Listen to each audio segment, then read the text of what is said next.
Hello, সন্ধ্যাবেলা এখন tiffin খাচ্ছি। কি বলো তো, ম্যাগি খাচ্ছি।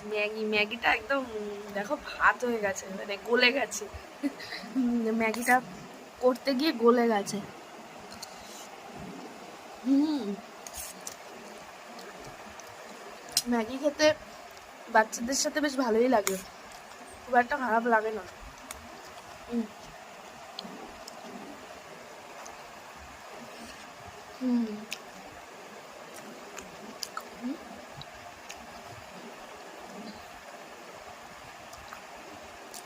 কারণ সবসময় জানি আনহেলদি, কিন্তু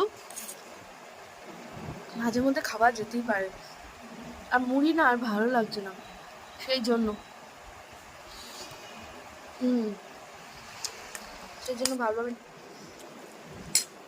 7 টাকার যে ম্যাগির প্যাকেটগুলো আছে সেটাই, শুধু পেঁয়াজ আর মটরশুঁটি ওই ফ্রোজেন থাকে অল্প, এইটুকু রয়েছে।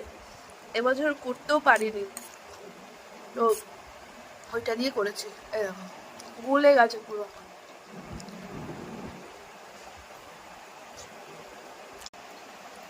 আর তার সাথে দেখো ঝাল ঝাল করেছি, মানে লঙ্কা দিয়েছি অনেকগুলো।